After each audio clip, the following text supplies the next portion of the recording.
Welcome back friends. Derivative के माहौल में आज हम लास्ट पार्ट, जो लास्ट टाइप है, जो डेरिवेटिव का स्पेशल केस, उसको हम डिस्कस करेंगे। नाम है डेरिवेटिव्स ऑफ पैरामेट्रिक फंक्शन।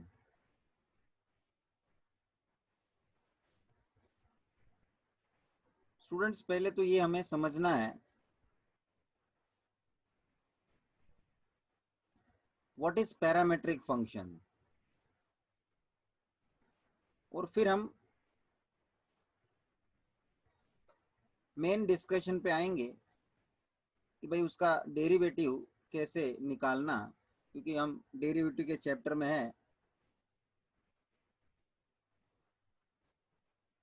तो जैसे हमने इम्प्लीसिट फंक्शन पहले समझा था और उसके बाद उसका डेरिवेटिव कैसे निकालेंगे उसके ऊपर हम डिस्कशन हमारा लेके आए थे। उसी तरह से पहले मैं आपको एक्सप्लेन करूंगा what is the meaning of parametric function. Students, normally y is equals to F of x हमको फंक्शन एज अ क्वेश्चन में दिया रहता है। एक ये जनरल तरीका है हमारा कि y is equals to F of x, मतलब y is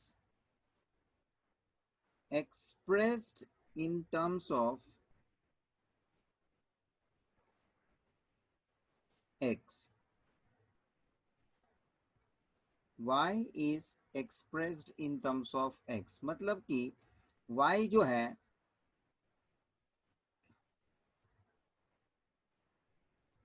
डिपेंडेंट वेरिएबल है और x जो है वो इंडिपेंडेंट वेरिएबल है। ये अंडरस्टैंडिंग हम पूरे चैप्टर में लेके चले हैं, जो कि फंक्शन के चैप्टर के बेसिस पे ये सब हमने देखा है कि ये फंक्शन सेट रिलेशन फंक्शन के अंदर पहले जो फंक्शन हमने सीखा, that is what the connected part now in this derivative we are discussing, because ultimately function है तो ही उसका डेरिवेटिव है। फंक्शन के बदौलत ही हम डेरिवेटिव निकाल सकते हैं। तो फंक्शन का स्ट्रक्चर क्या होता है? Normally y is equal to F of x. एक y और एक x, दो वेरिएबल इन्वॉल्व होते हैं। उसके अंदर y को हमने एक्सप्रेस किया है एफ ऑफ एक्स के x के टर्म में, आई मीन टू से। तो ये एक फंक्शन का सिचुएशन आपके सामने रहता है जिसमें कि डिपेंडेंट वेरिएबल और इंडिपेंडेंट वेरिएबल ये आपको समझ में आता है कि y is equals to F of x है, x इंडिपेंडेंट है, y उसके ऊपर क्या होता है, x के ऊपर डिपेंड होता है।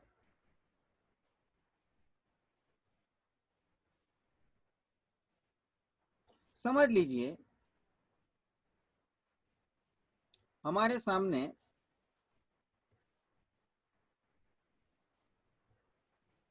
y को एक्सप्रेस किया है t के टर्म में। इसको मैं क्या लिखूंगा? y is expressed in terms of t। अब आप बोलेंगे सर ये t कहां से लेके आए? तो क्या समझ लीजिए t भी एक प्रकार का वेरिएबल है, जैसे x और y है वैसे ही t है। लेकिन अभी देखो ना टी का रोल मैं इधर किस तरह से इसको इन्वॉल्व करके मैं कनेक्ट कर रहा हूं। टी वेरिएबल नया आया है आपके सामने।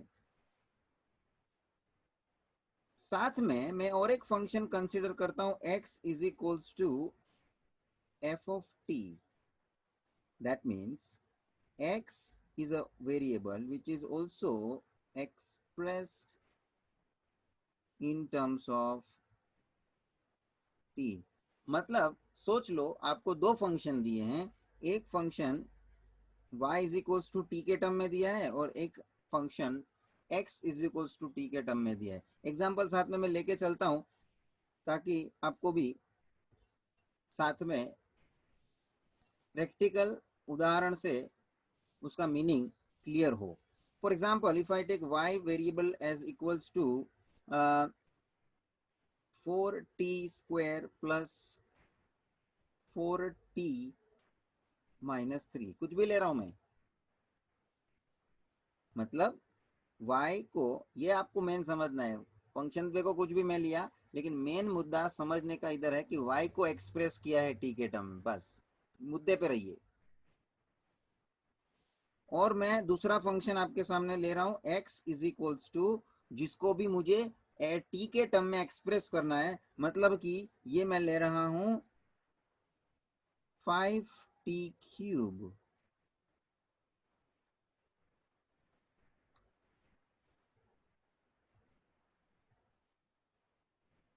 x को भी एक्सप्रेस किया t के टर्म में, y को भी एक्सप्रेस किया t के टर्म में, मतलब कि x और y दोनों t पे डिपेंड हो रहे हैं, बट y और x दोनों फंक्शन है अलग अलग। तो ये ऐसा कुछ माहौल है कि जिसमें आप बोल सकते हो कि भाई हमारे सामने ऐसे तीन वेरिएबल है, एक x है और एक y है और एक t है, तीन वेरिएबल है। x को भी एक्सप्रेस किया गया t के टर्म में, y को भी एक्सप्रेस किया गया t के टर्म में। t एक थर्ड पार्टी वेरिएबल है, मतलब x भी t पे डिपेंड हो रहा है, y भी t पे डिपेंड हो रहा है।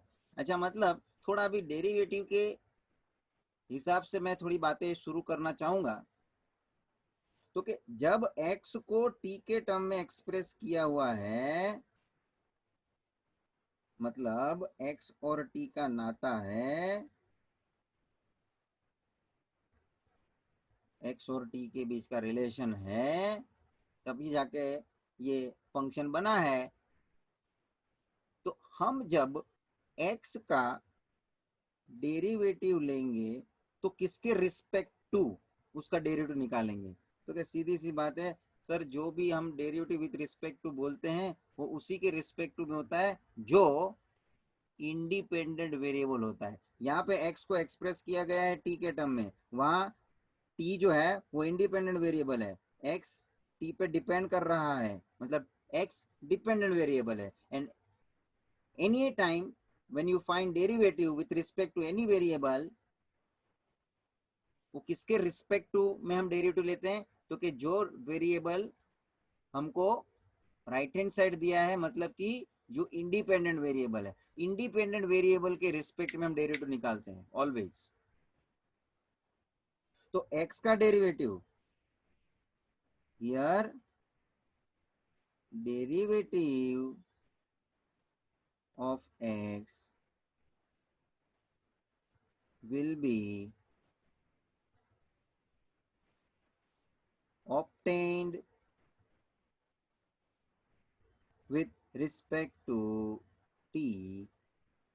और अब आप यहाँ y का फंक्शन देख रहे हैं जो वो भी t के टर्म में एक्सप्रेस हुआ है, तो y का भी डेरिवेटिव,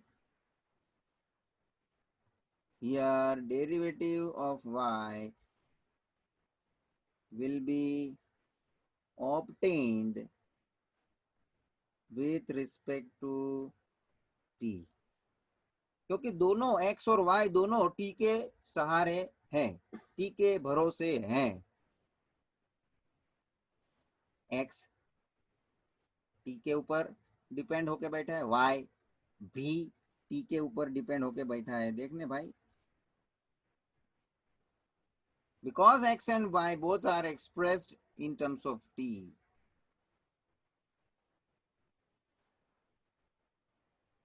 t के भरोसे हैं दोनों, तो derivative with respect to t। अब ध्यान में लीजिए, डेरिवेटिव विद रिस्पेक्ट टू जब t की हम बात करते हैं तो आप लिखेंगे किस तरह से? तो y का डेरिवेटिव रिस्पेक्ट टू t लिखने के लिए dy बाई dt लिखूंगा मैं। जैसे y is equals to 5x² + 9 ऐसा कुछ दिया है, समझ लो मैं बेसिक बात कर रहा हूँ। और इसका y का डेरिवेटिव जब हम निकालते हैं with respect to x, so differentiating y with respect to x जब हम बोलते हैं तब लिखने में लिखते हैं dy/dx।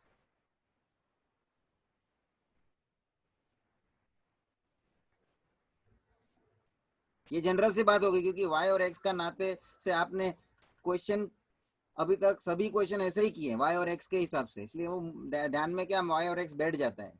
लेकिन अभी y और x ही होगा कनेक्शन में, ऐसा नहीं है y का कनेक्शन x के साथ, ना ना y का कनेक्शन t के साथ, देख ले हो सकता है ना।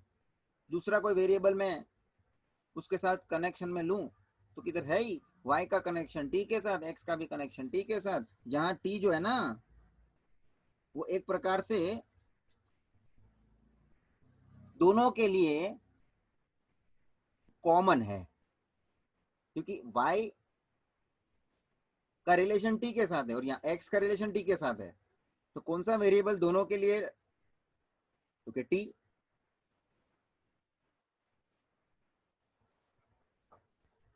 t एक ऐसा वेरिएबल है जिसका रिलेशन y के साथ भी हुआ है x के साथ। तो अब मेरे को यहाँ जो डेरिवेटिव लेने की बारी आती है, y का डेरिवेटिव विद रिस्पेक्ट टू लेऊंगा तो किसके रिस्पेक्ट में लेऊंगा, t के रिस्पेक्ट में। Don't say now in with respect to x, क्यों, क्योंकि राइट हैंड साइड में वेरिएबल कोई x है ही नहीं ना। y का देखो ना आप function, y is expressed in terms of t, और इसीलिए एक स्टेटमेंट मुझे लिखने दे भाई, बाद में मैं डेरिवेटिव पे आता हूँ। इसलिए बहुत इंपॉर्टेंट बात, इसीलिए यहाँ therefore here we say that parameter is t, therefore here we say that parameter is t। अब ये दोनों में मैंने सेम स्टेटमेंट लिखा, क्यों, क्योंकि सीधी सी बात है ना, दोनों फंक्शन में राइट हैंड साइड में तो है टी है ना, दोनों फंक्शन में राइट हैंड साइड में तो टी है, मतलब दोनों फंक्शन में टी ही इंडिपेंडेंट वेरिएबल है, और टी ही एक ऐसा वेरिएबल हुआ है जो उसपे एक्स भी डिपेंड कर रहा है, वाई भी डिपेंड कर रहा है। इसलिए देखना ये चित्र देख, एक्स का कनेक्शन टी के साथ दिखा हुआ है, वाई का कनेक्शन टी के साथ दिखा हुआ है। मेन मुद्दे पे मैं आने वाला हूँ अभी, क्योंकि मेन डेरिवेटिव का प्रोसेस। अब जैसे ही ये इस तरह से मैं बोला कि स्टेटमेंट में मैंने लिखा कि यहाँ पे जो है हमारा पैरामीटर टी बना है, यहाँ पे भी पैरामीटर टी बना, इसी हिसाब से मैं बोल सकता हूँ कि दोनों का derivative with respect to T निकलेगा। So whenever with respect to, जिसका डेरिवेटिव विथ रिस्पेक्ट टू जो भी वेरिएबल से निकलता है वो उसका पैरामीटर हो जाता है। Suppose we say differentiating with respect to x, normally हम लोग ये ऐसे सब क्वेश्चन में लिख के बोलते हैं कि भाई क्योंकि y is express in terms of x, so y का derivative with respect to x निकलेगा, और लिखने में नोटेशन में क्या लिखते हैं, dy/dx, मतलब यहाँ x जो है ना वो पैरामीटर हो गया, x जो हो गया उसका पैरामीटर हो गया। तो यहाँ जो है t पैरामीटर हुआ क्योंकि विथ रिस्पेक्ट टू t हुआ। तो अब जब हम इसका डेरिवेटिव निकालेंगे, जब हम इसका डेरिवेटिव निकालेंगे तो क्या, चलिए पहले के लिए आ जाइए, दोनों का बारी बारी से निकालना है हमको।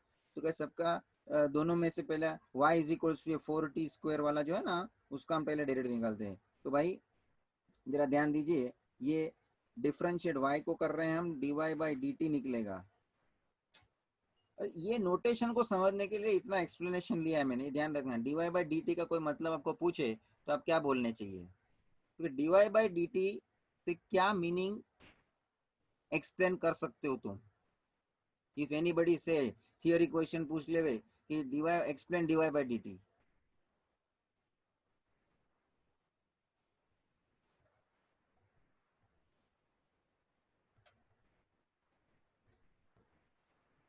मीनिंग मालूम होना चाहिए। खाली ये सम सोल्व करने के ऊपर हम आएंगे और उसके हिसाब से सम सोल्व कर देंगे बस हो गया काम, वो मत समझो। There should be conceptual clearance of meaning, ऐसा ध्यान में लेना चाहिए कि ये जो लिखा हुआ है उसका मीनिंगफुली अपने अंडरस्टैंडिंग को क्लियर करता है कि नहीं, तो सब्जेक्ट मैटर इंटरेस्टिंग बनता है तुम्हारे लिए। नहीं तो खाली वो सॉल्व करने तक का ही आप उसको पढ़ते हो बस।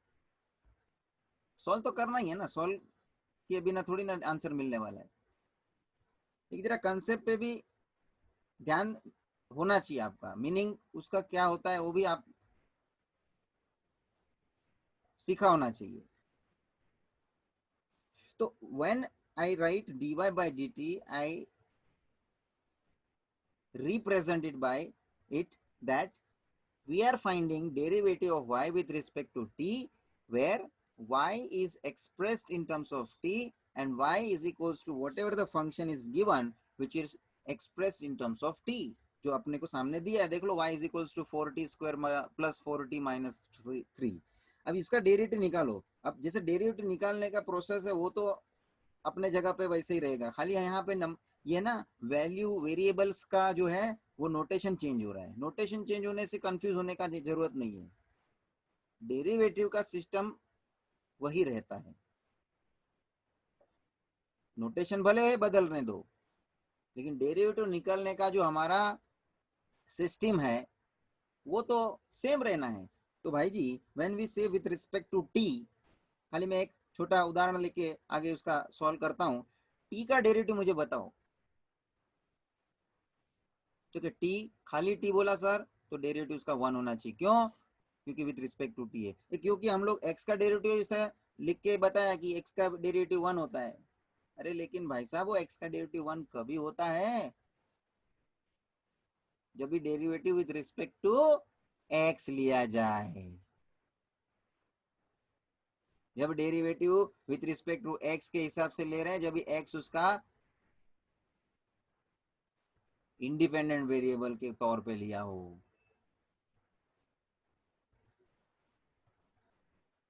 अलग अलग तरीके से मैं जवाब दे सकता हूं, लेकिन घूम फिर के वो हिसाब विथ रिस्पेक्ट टू पे आता है। जिसके रिस्पेक्ट टू में डेरिवेटिव निकलता है उसका डेरिवेटिव 1 होता है अकेले का। विथ रिस्पेक्ट टू वाई होए तो वाई का derivative 1, with respect to x है तो एक्स का derivative 1, with respect to t है टी का डेरिवेटिव 1। चलिए इसके हिसाब से 4t स्क्वायर का डेरिवेटिव क्या हो जाएगा, तो कि 4t स्क्वायर 2 नीचे आएगा, 4 से मल्टीप्लाई हो जाएगा 8t और प्लस 4t का 4। कांस्टेंट का 0 है, लिखने की जरूरत नहीं है। ये भाई dy बाई dt हो गया। अब next x is equal to जो तुमको फंक्शन दिया ना 5t क्यूब, ये इसमें भी x का डेरिवेटिव निकालेगा मैं विथ रिस्पेक्ट टू t लिख के रखा है। तो नोटेशन क्या आएगा भाई सुनाओ, dx बाई dt। और नोटेशन में ध्यान रखना विथ रिस्पेक्ट टू जो होता है वेरिएबल वो नीचू आता है डिनोमिनेटर में, with respect to independent variable. हम लोग एक स्टेटमेंट वो डेरिवेटिव स्टार्टिंग में सीखते हैं तभी बोलते हैं कि भाई derivative of dependent variable with respect to independent variable, इसमें सब आ गया। फिर तू डिपेंडेंट इंडिपेंडेंट कुछ भी ले, notation x y t p जो भी लेने का है वो वेरिएबल नोटेशन के चेंज होते रहते हैं, अंडरस्टैंडिंग वही रहता है। क्योंकि कोई भी फंक्शन का तो डेरिवेटिव ले, एक इंडिपेंडेंट होएगा एक डिपेंडेंट होएगा। समझ में आ रहा है? स्ट्रक्चर सेम, स्ट्रक्चर में चेंजेस होने वाला नहीं है, स्ट्रक्चर वही है, खाली वेरिएबल बदल बदल होते रहता है। और इससे कंफ्यूज नहीं होना है, इससे उल्टा की अंडरस्टैंडिंग हमारी हमको डायनामिकली सोचने मिलता है। क्योंकि कुछ आगे एप्लीकेशन ऑफ डेरिवेटिव वगैरह चैप्टर में आएगा कि जिसमें हम डिमांड फंक्शन को डी से डिनोट करेंगे, कॉस्ट फंक्शन को सी से डिनोट करेंगे। तो नोटेशन में तो ये अल्फाबेट ऐसे अलग अलग यूज करने मिलेंगे, लेकिन जब डेरिवेटिव लेते हैं तभी अंडरस्टैंडिंग यही है, differentiating dependent variable with respect to independent variable, with respect to independent variable, and whatever the independent variable will be there, that is the parameter. कि कोई आपको पूछे कि तुम डेरिवेटिव किसके आधार पे ले रहे हैं भाई, तो कि ये भाई जो हमारा इंडिपेंडेंट वेरिएबल जो है ना उसके आधार पे ले रहे हैं, वो बदलता है ना तो उसके असर डिपेंडेंट वेरिएबल पे होती है, प्राइस बदलता है ना तो उसका असर डिमांड पे होता है।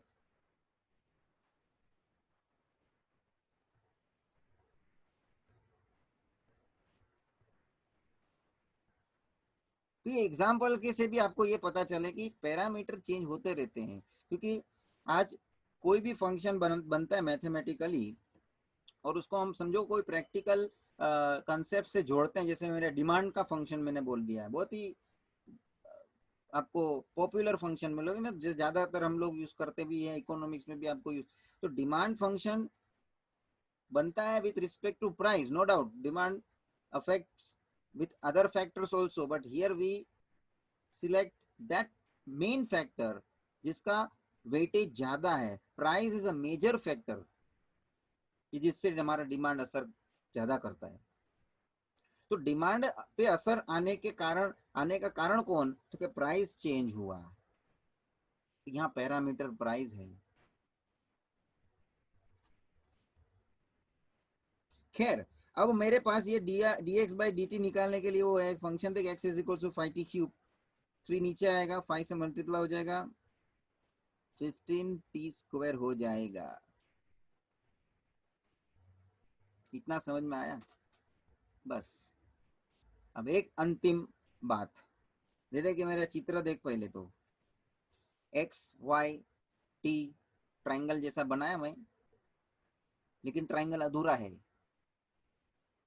मैंने x का कनेक्टिविटी t से लिया हुआ है, y का कनेक्टिविटी t से लिया, क्योंकि x को एक्सप्रेस किया t के टर्म में, y को एक्सप्रेस किया t के टर्म में। अब मुझे क्वेश्चन में उन लोग पूछते हैं फाइंड करें dy बाई dx, बोलो फाइनली क्या पूछते हैं, फाइंड क्या करने के लिए, dy बाई dx, मतलब y का derivative with respect to t with respect to x, y का derivative with respect to x निकालने को बोलते हैं हम लोग क्वेश्चन में, जबकि y और x के बीच में तो कोई नाता, कोई रिलेशन, कोई फंक्शन हमारे को दिया ही नहीं है, तो y का डेरिवेटिव रिस्पेक्ट टू x कैसे निकालेगा, तो क्या भाई साहब x और y के बीच में डायरेक्ट कोई नाता नहीं है लेकिन इनडायरेक्ट है, कैसे, तो कि x का रिलेशन t से है, y का रिलेशन t से है, तो इनडायरेक्टली x का रिलेशन y से होता है, इनडायरेक्टली x का रिलेशन y से होता है।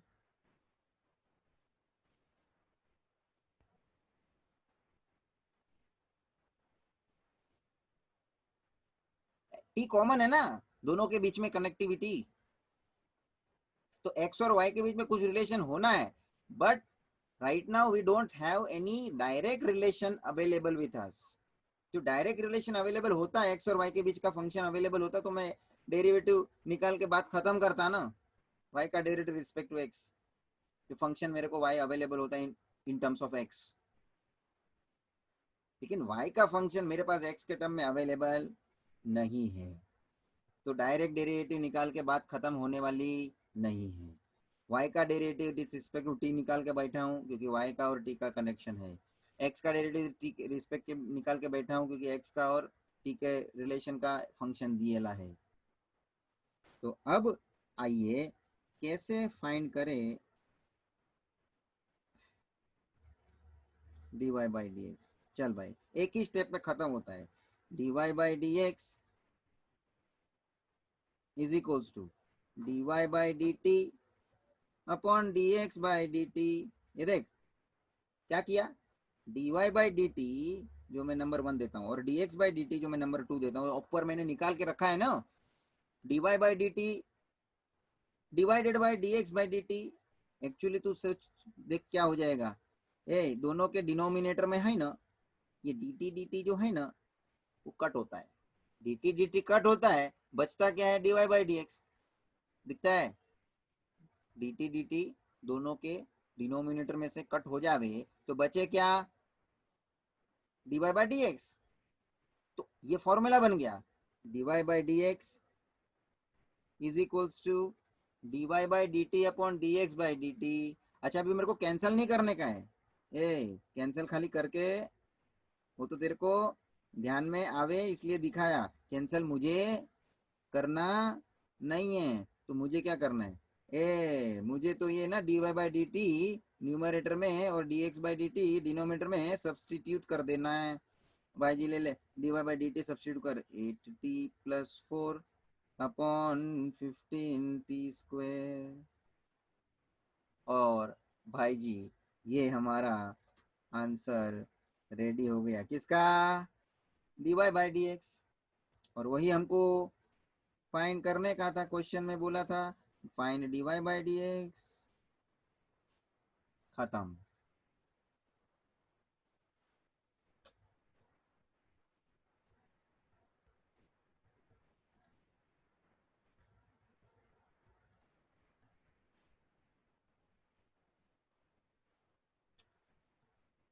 मैंने पैरामेट्रिक फंक्शन के साथ डेरिवेटिव कैसे निकालने का है, किस चीज के डेरिवेटिव पे हम पहुंचने का है, dy बाई डी एक्स पे पहुंचने का है। नो डाउट डेरिवेटिव तो मैंने यहाँ पे dy बाई डी टी का भी निकाला और यहाँ x का भी डेरिवेटिव निकाला dx बाई डी टी करके। लेकिन खाली डेरिवेटिव निकालने का मकसद वो नहीं है कि किसी का भी डेरिवेटिव निकाला जाए। अरे भाई जो डेरिवेटिव में पूछा है उस हिसाब का डेरिवेटिव निकलना चाहिए। dy बाई डी एक्स पूछा है ना, specific dy by D x, उस पे हमको पहुंचना है। ये चार्ट, ये चित्र देख ले बराबर, x और y का बीच में रिलेशन ऑटोमेटिक जनरेट किया है। देख अपन फॉर्मूला क्या हुआ, dy बाई डी एक्स का dy by D T upon dx by D T. ऐसे ही पूछता हूँ तेरे को, एक क्वेश्चन में मेरे को समझ ले dx बाई डी वाई पूछा होए, सोचना बराबर से, एक्स्ट्रा बात तेरे सामने रख रहा हूँ, तुमको समझो मेरे को ये पूछना हो dx बाई डी वाई का आंसर निकालो, ऐसा मैं पूछूं तो तू क्या करेगा मालूम है, dx बाई डी टी को डिवाइड करेगा dy बाई डी टी से। ले, कारण dt dt कैंसिल, बचे कौन, dx अपॉन dy, और वही तो चाहिए। तो किसको किससे डिवाइड करें ये तुम नक्की कर रहे हो, इसमें कोई फॉर्मूला रट्टा नहीं मारने का है।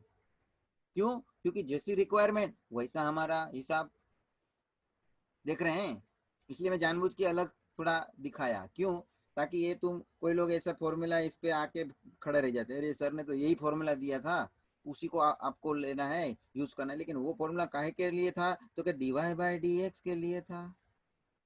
कभी कुछ क्वेश्चन में समझो मैं dx बाई dy करके पूछ लूं, थोड़ा चेंज करूं, तो भी तो क्या यही फॉर्मूला लागू करेगा क्या,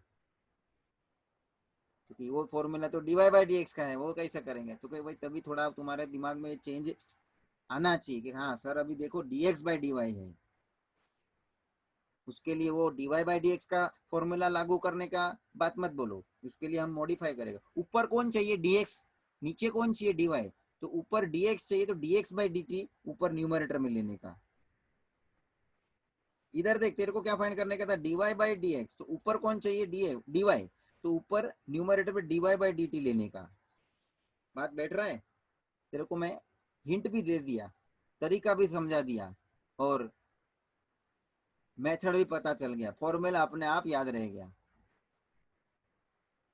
क्योंकि जैसी हमारी रिक्वायरमेंट है उस आधार पे हम, हाँ लेकिन एक बात ध्यान रखो, ये तुमको dy by D x find करना पड़ता या dx by d y find करने को बोलता।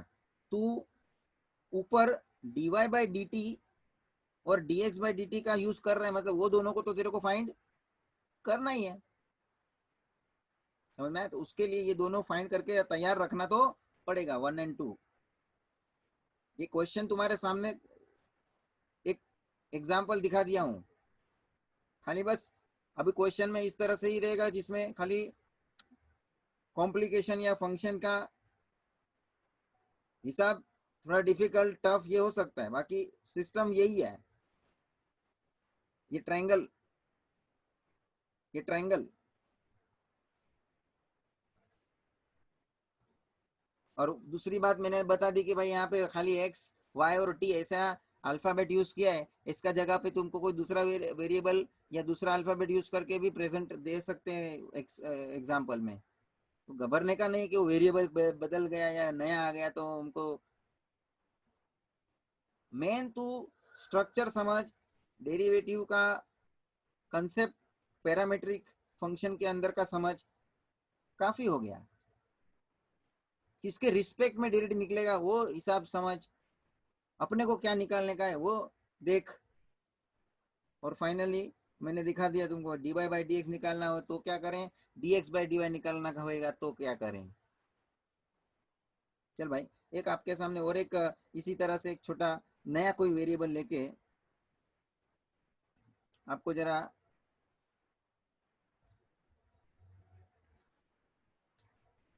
डेरिवेटिव का नोटेशन कैसे लिखने का वो थोड़ा आप लोग ध्यान में लीजिए, समझ लीजिए। u को एक्सप्रेस करा है, u नया वे मैंने वेरिएबल लिया है, नया एक अल्फाबेट लिया है,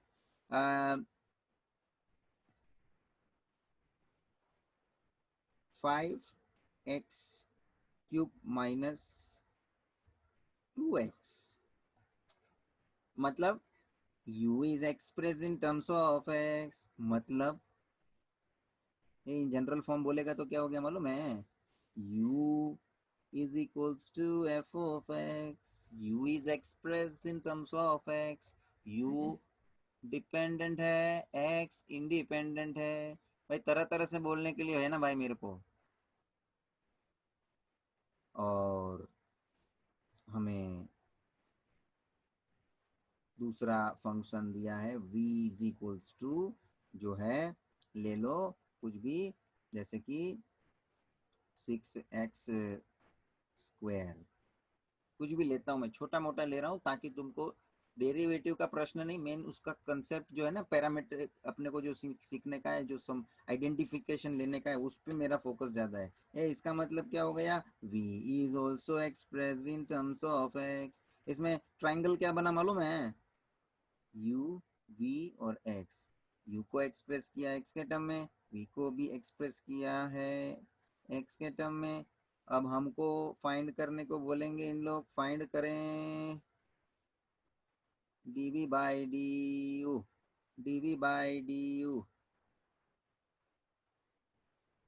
समझ में आया। फाइंड कर, कुछ करने के लिए उन लोगों ने जो वेरिएबल बताया है ना, v का derivative with respect to u, इसका मतलब क्या है, derivative of v with respect to u, समझता है, मतलब there is connection between u and v then, मगर वो डायरेक्ट कनेक्शन नहीं है कि उसका डायरेक्ट डेरिवेटिव निकल जाएगा। u का कनेक्शन x के साथ है, तो पहले हम du बाई डी एक्स निकालेंगे, फिर हम v का कनेक्टिविटी x के साथ है, मतलब हम निकालेंगे dv बाई डी एक्स।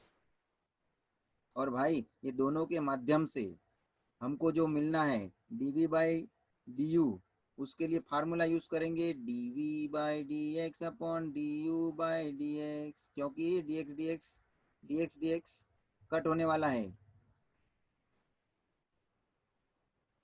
तो इनडायरेक्टली कट होने वाला है, मतलब हम कट करते नहीं है, वो मालूम पड़ता है कि वो कट होता है, तो बचता क्या है, dv बाई डी यू। वो तुमको थोड़ा कंफर्म करने के लिए बोलता हूँ, कट होता है, बाकी कट करने का नहीं। तो dv बाई डी एक्स का आंसर इधर रख, du बाई डी एक्स का आंसर इधर रख, सोल्व कर, तेरे को dv बाई डी एक्स मिल जाएगा। प्रोसेस वही है, अभी v और u वेरिएबल में लाया बीच में तुमको, और कनेक्टिविटी के लिए कौन सा वेरिएबल आया है, x, x बीच में है भाई, वो दोनों को कनेक्ट कर रहा है, u और v को इनडायरेक्टली। चल एग्जाम्पल पे आए, ए सॉल्यूशन, हाँ गिवन में बोलेगा क्या है, पहला तेरे पास u u इज इक्वल टू 5x³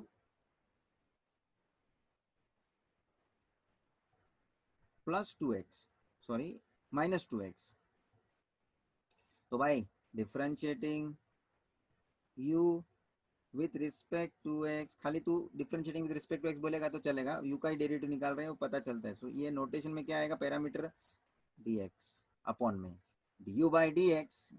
चल भाई पैरामीटर कौन है, x है, 5x³ का डेरिवेटिव 15x² -2x का -2, इसको नंबर 1 दे।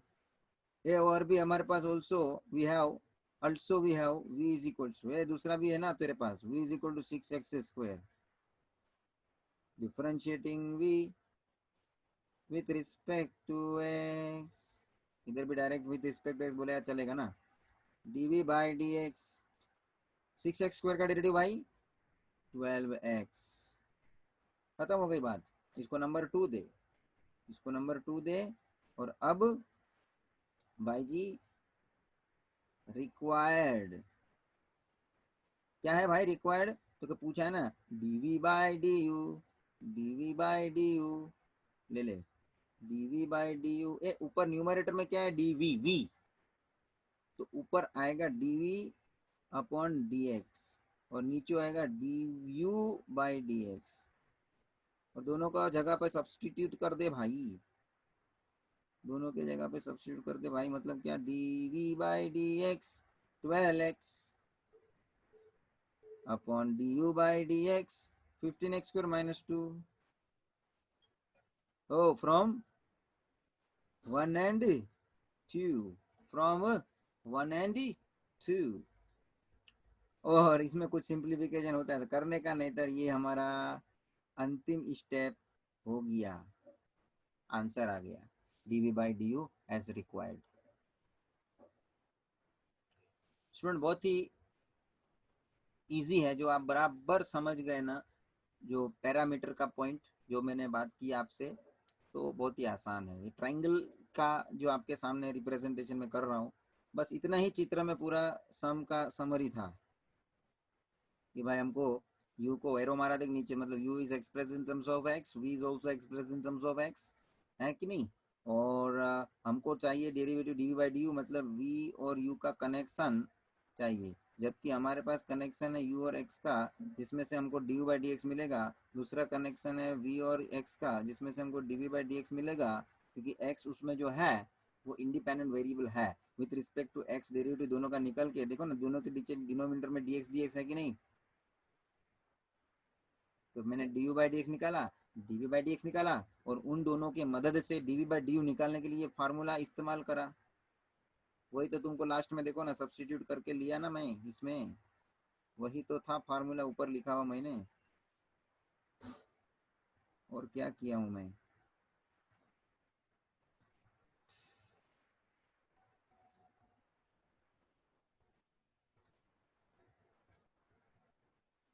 दैट्स इट, इसमें कुछ और बचता नहीं है। आइए प्रश्न पे आते हैं। एक्सरसाइज पहला प्रश्न 3.5 एक्सरसाइज।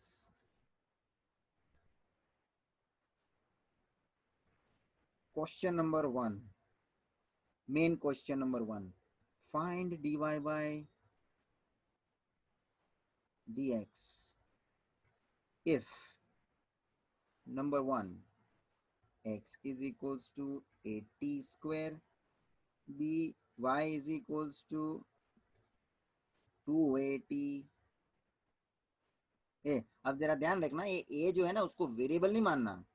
ए तू मांगता है तो नोट लिख के रख, बाकी बहुत सौ को मालूम होता है, हमारे को टेंशन नहीं है। लेकिन ए जो है वो कांस्टेंट है, ए इज नॉट अ वेरिएबल। ठीक है, ये एक बात। और यहाँ जो है वो एक्स वाई दोनों जो है एक्सप्रेस किए हुए हैं टी के टर्म में। ले जी ट्राइंगल वाली बात, x is expressed in terms of t, y is expressed in terms of t। अब हमको फाइंड करना है dy बाई डी एक्स, मतलब y और x का नाता, जो नाता जोड़ के दिया नहीं है, लेकिन हमको उसका डेरिवेटिव पूछा है x और y के फॉर्म में। फंक्शन नहीं है मेरे को अवेलेबल, मगर डेरिवेटिव पूछते हैं। तो t जो है ना बीच में, उसके थ्रू दोनों का नाता जुड़ रहा है।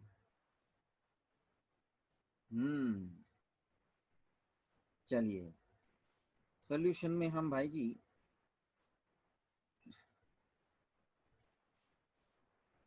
First of all taking x is equals to A T square. A coefficient में है टी स्क्वायर के, इसलिए वो एज इट इज रहेगा constant coefficient. So when we differentiate with, when we say x का derivative with respect to t लेने का है, तो मैं सिर्फ इतना लिखता हूँ with differentiating with respect to t। किसका डेरिवेटिव ले रहे हैं? तो कि x का, it is understood.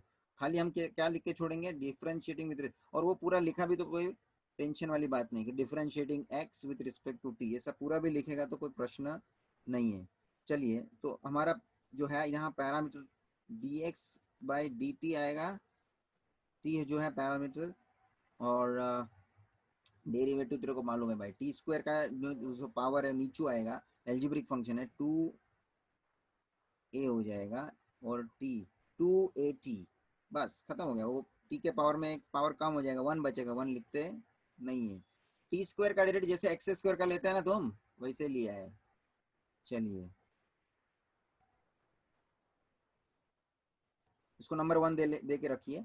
Now taking, ये दूसरा फंक्शन दिया है ना जो y इज इक्वल टू 280, ले यहाँ भी हम बोलेगा differentiating with respect to t d Y by D t, 2a जो है वो कोएफिशिएंट है, एज इट इज रहेगा, और t का डेरिवेटिव 1, ये लिखने के लिए मैं लिखता हूँ t का डेरिवेटिव 1, बाकी डायरेक्ट 2at का डेरिवेटिव 2a, इसको क्रमांक 2 दीजिए। अब हमारे को चाहिए dy बाई डी एक्स,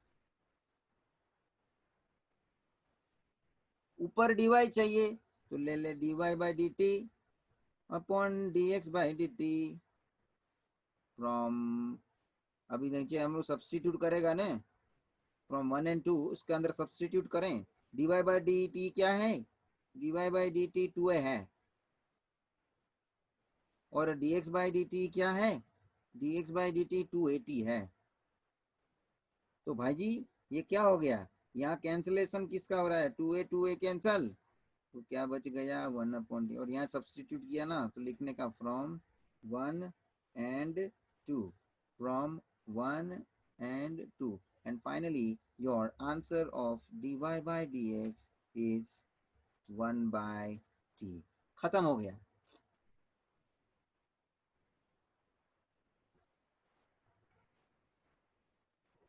तो ये जो ट्राइंगल है उसपे से ये बात मालूम पड़ना है कि स्टूडेंट्स आपको x फंक्शन टी के टर्म में एक्सप्रेस करके दिया है और y फंक्शन टी के टर्म में एक्सप्रेस करके दिया है। जो हम अभी x और y के बीच का डेरिवेटिव निकालना चाहते हैं, तो कोई स्टूडेंट ऐसा भी बोल सकता है कि सर तो हम पहले x और y के बीच का फंक्शन जनरेट करेंगे।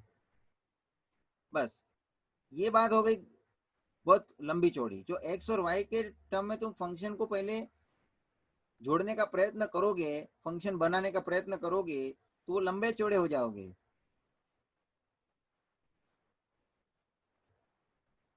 इसलिए अभी जो दिया है वो इनडायरेक्टली अपन को टी का सहारा लेके एक्स और वाई के बीच का रिलेशन लेके डायरेक्ट डेरिवेटिव निकाल लेना है। ठीक है, तो भाई जी ये हो गया तुम्हारा फर्स्ट क्वेश्चन, बेसिक क्वेश्चन था ये, इजीली हो गया। आइए हम चलेंगे क्वेश्चन क्रमांक 2। x is equals to 2at square, y is equals to 80 raise to 4। ए भाई यहाँ पे भी देख, x y t, x t के टर्म में एक्सप्रेस किया, वाई भी टी के टर्म में एक्सप्रेस किया है, और भाई हेडिंग वही है भाई, मेन क्वेश्चन जो है ना d Y by D x ढूंढने का है ना, हमको ढूंढने का क्या है, खाली मैं बाजू में लिखता हूँ ताकि तुम्हारे ध्यान में रहे। बाकी वो मेन क्वेश्चन जो है उसमें लिख के उन लोगों ने कॉमनली दिया है, d Y by D x सभी के केस में फाइन करना है आपको। तो फाइन, यहाँ पे भी एक्स का डेरिवेटिव टी के टर्म में निकलेगा। तो भाई जी गिवन जो है पहला अपने को टेकिंग बोलेंगे हम, x is equals to 2at square differentiating with respect to t dx by dt क्या आ जाएगा, 2a तो कोएफिशिएंट के पोजीशन में एज इट इज रहेगा, 2 नीचे आएगा, 2 से मल्टीप्लाई होके हो जाएगा 4at, ठीक है ना, क्योंकि t के पावर में 2 था, 2 नीचे आया, 2 माइनस 1 होके 1 पावर बचेगा, तो 4at, इसको हम क्रमांक नंबर 1 दे देंगे। नाउ टेकिंग सेकेंड वन, जो आपको y इज इक्वल्स टू दिया है ना, y is equals to a t raise to 4, यहाँ पे भी y का डेरिवेटिव निकालेंगे with respect to t, so we write differentiating with respect to t dy by dt चले 4 नीचे आएगा, a से मल्टीप्लाई हो जाएगा तो this is 4a, a coefficient as it is रहना है और t के पावर में 3 हो जाएगा, सो 4a3 क्यूब, इसको क्रमांक नंबर 2 देंगे। और बहुत ही इंपॉर्टेंट बात, अब हमारे कंक्लूजन की ओर हम बढ़ते हैं। नाउ dy बाई dx निकालने की बारी आ गई है।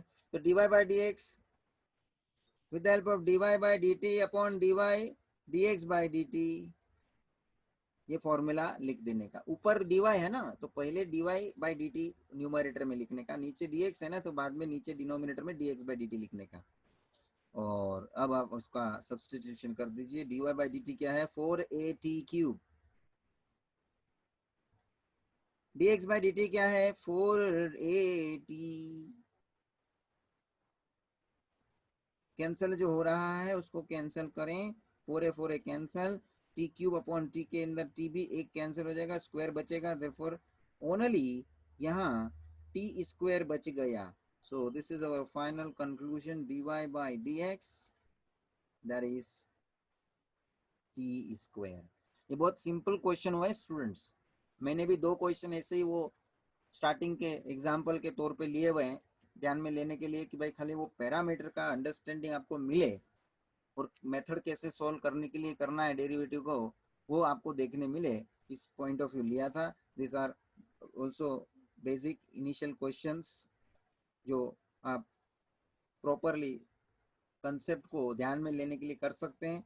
अब थोड़े आगे क्वेश्चन के और बढ़ेंगे, क्वेश्चन नंबर 3 पे हम आते हैं। चलो भाई, क्या दिया है, x is equal to e raise to 3t। अब देखो खाली एल्जीब्रिक फंक्शन ही नहीं यूज कर रहे हैं लोग, और अभी आपके पास जो है ना लॉगरिथमिक फंक्शन है, एक्सपोनेंशियल फंक्शन है ना, ये सब का भी सहारा लेके हम लोग क्वेश्चन बनाते हैं।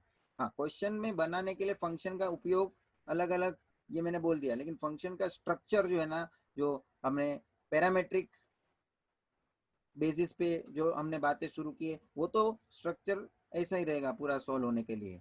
चलिए, x is equals to e raise to 3t और y is equals to e raise to 4t plus 5, पूरे पावर में है भाई के। और भाई वही है ना, फाइंड क्या करने का है हमको, इंस्ट्रक्शन के हिसाब से dy बाई dx,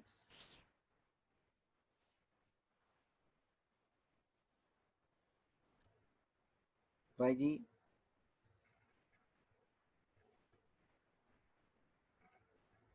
यहाँ हमें फाइंड क्या करना है, dy बाई dx। चलिए, क्योंकि इंस्ट्रक्शन वो कॉमनली हमने देखा, ऊपर दिया ही आपको। चलिए, taking first x is equal to e raise to 3t, ये ई रेस टू 3t को ब्रैकेट कर रहा हूँ ताकि आपको पता चले ई रेस टू एक्स का फॉर्म है ये, और ई रेस टू एक्स के कंपोजिट फॉर्म में है ये ई रेस टू 3t।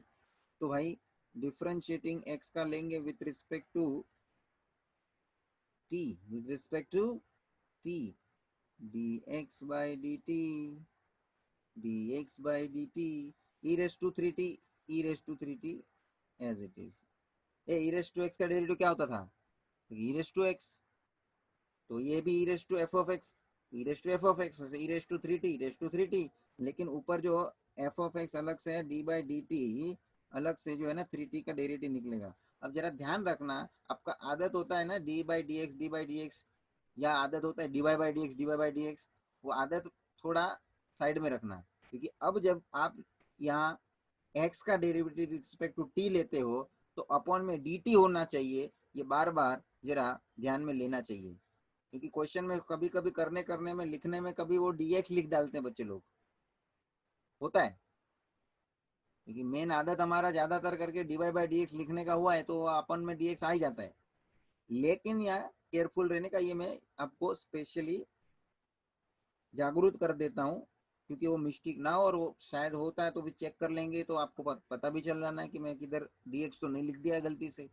तो e raise to 3t as it is और डेरिवेटिव 3t अलग से, भाई जी e raise to 3t as it is, और 3t का डेरिवेटिव, क्योंकि ये विथ रिस्पेक्ट टू टी है, 3t का डेरिवेटिव 3, तो भाई इसको हम कंक्लूजन कैसे लिखेंगे, 3 पहले लिखेंगे ई रेस टू 3t, ये इस तरह से इसको सजा के लिखेंगे, इसको नंबर 1 ले लें। नाउ टेकिंग ए सेकंड क्या दिया है भाई, y is equal to e raise to 4t plus 5, y is equal to e raise to 4t plus 5।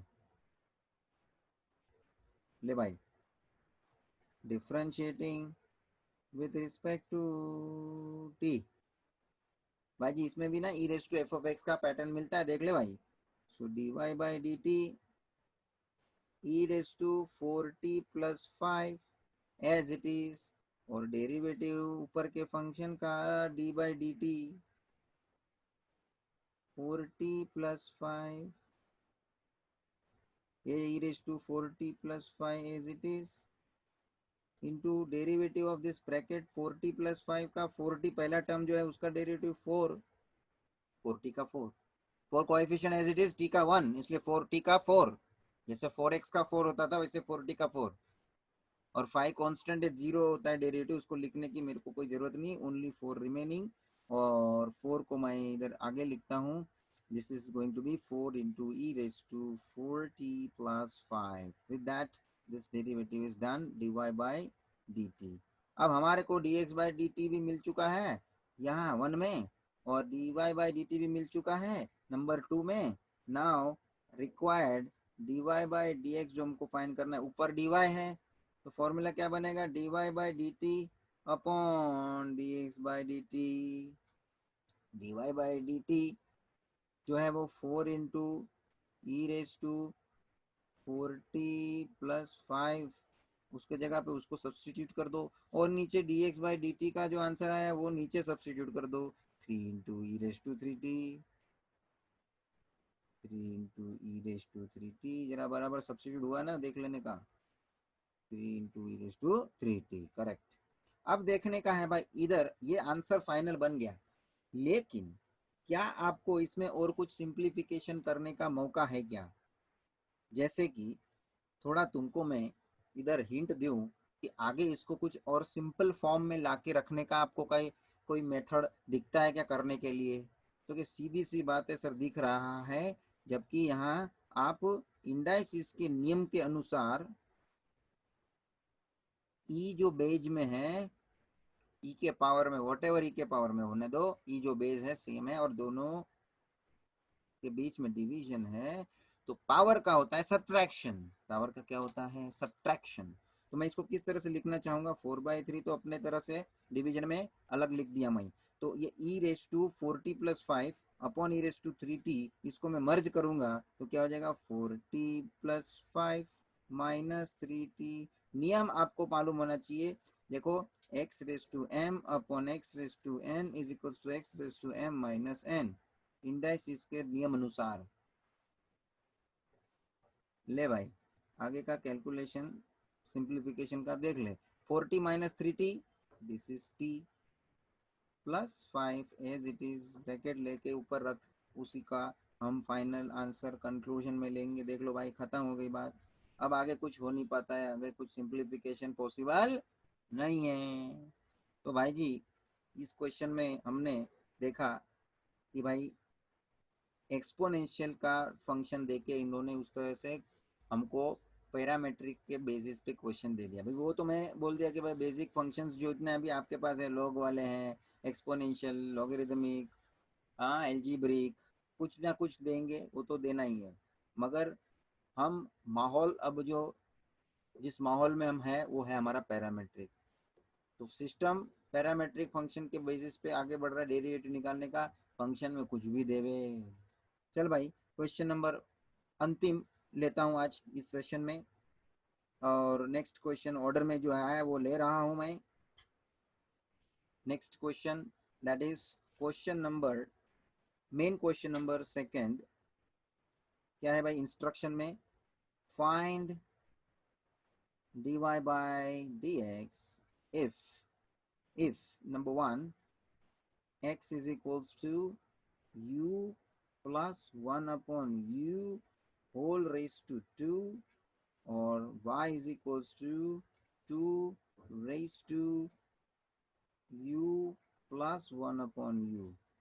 भाई जी क्वेश्चन में इस तरह से आपको दो अलग अलग फंक्शंस दिए हैं, x is expressed in terms of u and y is also expressed in terms of u. So x, y और u. तो थर्ड पार्टी वेरिएबल कौन हो गया? u. x का कनेक्शन u से है, y का भी u से है, हमको जोड़ना है y का और x का बीच का connection. This is given, this is given, we have to find between these two derivative. चलिए आइए, टेकिंग पहला x इज इक्वल्स टू जो दिया है u plus 1 upon u whole square. अब भाई साहब आप ध्यान रखिए, यहाँ ये जो आपको फंक्शन दिया है वो किस पैटर्न का दिखता है. थोड़ा अभी बेसिक नॉलेज का भी उपयोग होता है दोस्त. ऐसा नहीं कि खाली ये पैरामेट्रिक में है तो पैरामेट्रिक का ही नया नया नॉलेज मिलना है. वो नया नॉलेज तो है ही, साथ में तुम्हारा प्रीवियस बेसिक काम में आने वाला जो चीज वो उसको लेके चलना है. उसके बिना डेरिवेटिव वगैरह की छोटी छोटी जो बातें हैं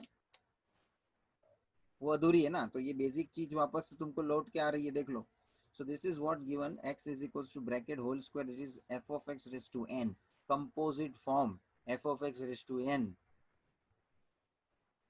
और जब हम डिफरेंशिएट करेंगे बोलेंगे विथ रिस्पेक्ट टू u, तो यहाँ जो डेरिवेटिव निकलेगा dx बाई du. यहाँ u पैरामीटर हो गया भाई, है ना, क्योंकि x और y के बीच में कौन है कॉमन, तो कि u इज अ पैरामीटर.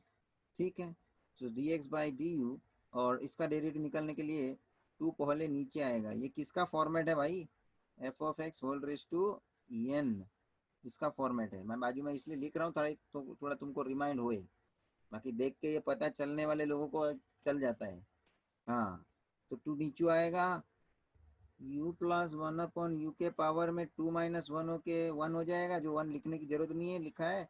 और फिर अलग से d बाई डी यू, अलग से d बाई डी यू किसका? फंक्शन के अंदर जो फंक्शन है उसका. हाँ, so dx by D u, टू नीचे आने के बाद ये ब्रैकेट के साथ उसका multiplication relation as it is लिखो. पावर में 1 दिखाने की जरूरत नहीं है. अब हमको जो derivative D by D you निकालना है वो किसका निकालना है?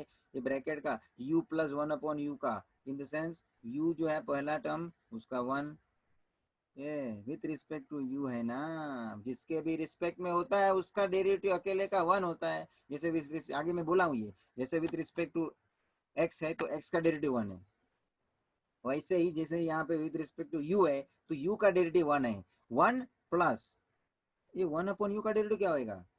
अभी तू सोच, 1 अपॉन x का तू स्टैंडर्ड लिख के बेटा 11 से, 1 अपॉन x का derivative minus 1 upon x square, standard याद रखा है ना. वैसे ही 1 अपॉन u का क्या हो जाएगा? Minus 1 upon u square. ये ब्रैकेट मेन बार क्लोज करना है ना. और अब वो ब्रैकेट की जरूरत नहीं, बीच का वो माइनस वो सेंटर में ले ले, और ये आएगा dx by D you 2 into u plus 1 upon u into 1 minus 1 upon u square. लो, यहाँ गाड़ी रुकेगी क्योंकि पहला डेरिवेटिव यहाँ हमें प्राप्त हो गया, पहला डेरिवेटिव यहाँ हमें प्राप्त हो गया. अब हम दूसरे फंक्शन की ओर आगे बढ़ते हैं. तो कि दूसरा फंक्शन कौन है? इसको नंबर 1 दे दो. हाँ, इसको नंबर 1 दे दो भाई. हाँ, और भाई जी अब हम दूसरे फंक्शन की ओर आगे बढ़ते हैं. दूसरा फंक्शन कौन सा है? y is equal to 2 raise to, तो बोलेंगे now taking second function y is equal to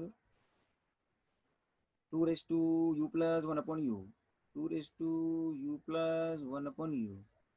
तो भाई जी डिफरेंशिएट y को करने का है with respect to u, with respect to u, dy by D u, dy by D u. ये 2 raise to whatever the bracket is given, ये किसका format है मालूम है? a raise to F of x. क्या बात है, a raise to F of x का ये मतलब कि कंपोजिट फॉर्म का एक्सपोनेंशियल फॉर्म में है ये. भाई जी एक्सपोनेंशियल फंक्शन का कंपोजिट फॉर्म है two raise to anything, two raise to मतलब वेरिएबल है, टू रेस टू एक्स, जैसे ए रेस टू एक्स होता था basically, A raise to x का डेरिवेटिव क्या होता है, A raise to X into log A, वैसे ही two raise to F of x मतलब two raise to you plus one upon U का derivative two raise to you plus one upon you into log two, यहाँ पे ए के जगह पे to है तो लॉग टू इंटू अलग से डी बाई डी यू किसका, तो कि ऊपर का फंक्शन है ना, जो फंक्शन के अंदर फंक्शन वाला मामला है, one upon you plus one upon U का अलग से डेरिवेटिव निकलेगा। तो भाई जी आगे बढ़ लीजिए, इसका डेरिवेटिव तुमने निकाल लिया, वो एज इट इज लिखने का है लॉग टू, और डेरिवेटिव किसका निकालना बाकी है, क्योंकि यू का प्लस वन अपॉन यू का, तो यू का one plus one upon U का minus one upon you square, ये तो ऊपर भी आया था ना भाई, मेन ब्रैकेट क्लोज करना भूलना मत, u raise to two raise to you plus one upon you into log two into one minus one upon you square, ये आपका इतना बचता है, और इसको हम क्रमांक दोन देंगे। अब हमको रिक्वायर्ड क्या है, ठीक है, d Y by D x पूछा है भाई क्वेश्चन में, शुरुआत से देख लो, मेन क्वेश्चन नंबर 2 का main heading find D Y by D X, तो D Y by D X ऊपर डी वाई है, फॉर्मूला क्या बनेगा, D Y by D U upon D x by D U, चल भाई D Y by D you substitute कर ले, two raise to you plus one upon you into log two into one minus one upon you square whole upon, जरा समझ के ध्यान से, ऊपर न्यूमरेटर का d u d Y by D you substitute हो गया, नीचे डिनोमिनेटर में चाहिए d x by D u, ले ले d x by D u तेरे को ऊपर मिला हुआ है, two into u plus one upon u, क्या भाई, two into u plus one upon u bracket में, और another bracket there is one minus one upon you square, ये इधर लिखना from one and two, from one and, अब देख simplification point of view क्या इधर कुछ कैंसिल इंसल होता है, ये पूरा का पूरा ब्रैकेट कैंसिल हो जाएगा, देख one minus one upon you square, one minus one upon you square, ये पूरा ब्रैकेट कैंसिल हो जाना है, और क्या बच जाना है, तो के बचने में तो है देखो, एक तो टू रेस टू ये पावर पूरा u plus one upon you into log to बचा है न्यूमरेटर में, डिनोमिनेटर में क्या बच गया, तो कि two into bracket you plus one upon you. अब भाई साहब कुछ करने के जैसा दिखता नहीं, क्योंकि इसका अभी कोई सिंप्लीफिकेशन पॉइंट ऑफ व्यू बात रहता नहीं है, ऐसा ही छोड़ेंगे हम, जितना कैंसल वैंसल कुछ हुआ था तो किया है देख लो। So this is the last step what we got, derivative of y with respect to x, that is dy by dx, जो हमें अंतिम फाइंड करना था। with that we have completed this question and which is very very important, ये last वाला question को ज़्यादा आप, लास्ट दो क्वेश्चन को ज़्यादा आप इम्पोर्टेंस दीजिए, बाकी पहले भी दोनों क्वेश्चंस बेसिकली करने जैसे हैं, कंसेप्ट क्लियर होने चाहिए, उसके पॉइंट ऑफ व्यू छोटे छोटे क्वेश्चन भी आपको यूजफुल रहते हैं कि भाई अपने को एटलीस्ट कंसेप्ट क्लियर होते जाता है, छोटा क्वेश्चन हो तो भी क्या है, तो धीरे धीरे बड़े लेवल पे हम पहुंचते ही हैं। तो विद दैट ये सब क्वेश्चन प्रैक्टिस में ले वापस से, और मेन हमारा जो पैरामेट्रिक फंक्शन की मैंने जो बातें की है उसको बराबर से क्लियर करें, कोई भी चीज़ अंडरस्टैंडिंग पॉइंट ऑफ व्यू छोड़ना नहीं, सॉल्व करने के एंगल से तो वो बहुत महत्व की है ही, नॉलेज के पॉइंट ऑफ व्यू भी बहुत जरूरी है। So with that we are ending this, next lecture we'll continue with that, and I think that in that next lecture I am going to finish this exercise. Thank you friends.